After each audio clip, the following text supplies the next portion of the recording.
Hello all welcome back to wonders of నందు. నేను మీ మంజును. ఈరోజు వీడియోలో కాకరకాయ పులుసు చూపిస్తున్నానండి. నేను చెప్పే ఈ ప్రాసెస్లో చేయండి. కాకరకాయ ఇష్టం లేని వాళ్ళు కూడా తినేస్తారు. చాలా బాగుంటుంది. ముందుగా కాకరకాయలను శుభ్రంగా కడుక్కొని పైన బుడిపిల్లాగా ఉండేటి లైట్గా ఫీల్ చేసేసుకొని రౌండ్గా కట్ చేసి పెట్టుకోండి. తర్వాత స్టవ్ మీద ప్యాన్ పెట్టేసుకొని 2 స్పూన్స్ ఆయిల్ వేసుకొని మనం కట్ చేసుకున్న కాకరకాయ ముక్కలను వేసి ఇవి మంచిగా వేయించుకోవాలి. ఇలా వేయించుకుంటే చేదు రాకుండా ఉంటుంది. మంటని మీడియం ఫ్లేమ్లో పెట్టుకొని ఈ విధంగా వేయించుకొని పక్కన పెట్టేసుకోండి. తర్వాత అదే ప్యాన్లో మరో 2 స్పూన్స్ ఆయిల్ వేసుకొని ఆయిల్ హీట్ అయిన తర్వాత పోపు దినుసులు వేసుకోండి. ఆవాలు, శనగపప్పు, మినప్పప్పు, జీలకర్ర, క్రష్ చేసిన వెల్లుల్లి రెబ్బలు, ఎండుమిర్చి, కరివేపాకు వేసుకొని ఇవి మంచిగా వేగాక ఇందులోనే సన్నగా కట్ చేసి పెట్టుకున్న ఆనియన్ ముక్కలు కూడా వేసుకొని ఇవి మంచిగా బ్రౌన్ కలర్ వచ్చేంత వరకు వేయించుకోవాలి.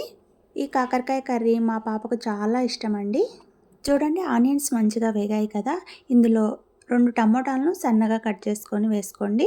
ఇందులోనే రుచికి సరిపడినంత ఉప్పు, కొద్దిగా పసుపు వేసి ఒకసారి బాగా కలిపేసుకొని మూత పెట్టి ఇవి మెత్తపడేంత వరకు వేయించుకోవాలి.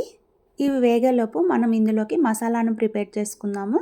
ఈ మసాలా వేయడం వల్లే ఈ కర్రీ చాలా టేస్టీగా ఉంటుంది. ముందుగా మిక్సీ జార్ తీసుకొని అందులోకి వేయించుకున్న పల్లీలు, 1 స్పూన్ కారం, 1 స్పూన్ ధనియా పౌడర్, మీరు ఇందులో వేయించిన నువ్వులు కూడా తీసుకోవచ్చు.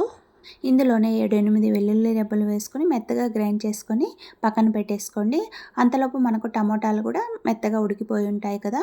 చూడండి, టమోటాలు బాగా మెత్తగా అయ్యాయి కదా. ఇప్పుడు మనం ముందుగా వేయించి పెట్టుకున్న కాకరకాయ ముక్కలు వేసుకొని ఒకసారి బాగా కలిపేసుకొని మూత పెట్టేసుకొని 5 మినిట్స్ పాటు మగ్గించుకోండి.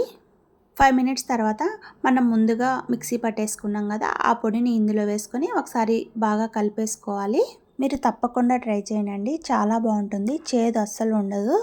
మీరు ట్రై చేసి ఎలా వచ్చిందో కామెంట్ సెక్షన్లో కామెంట్ చేయండి. పొడి వేసుకున్న తర్వాత కాసేపు మగ్గించుకున్నాక ఇందులో నిమ్మకాయ సైజ్ అంత చింతపండును నేను ముందే నానబెట్టుకున్నాను. దాని జ్యూస్ని ఇందులో యాడ్ చేసుకొని 6 to 7 మినిట్స్ పాటు ఉడికించుకోండి. గ్రేవీ చిక్కబడేంత వరకు ఉడికించుకోండి. చిక్కగా ఉంటేనే ఈ కర్రీ చాలా టేస్టీగా ఉంటుందండి. చూడండి, గ్రేవీ చిక్కగా వచ్చింది కదా. ఇప్పుడు స్టవ్ ఆఫ్ చేసి సర్వ్ చేసుకుంటే ఎంతో టేస్టీగా ఉండే కాకరకాయ పులుసు రెడీ అయిపోయింది. తప్పకుండా ట్రై చేయండి, చాలా బాగుంటుంది.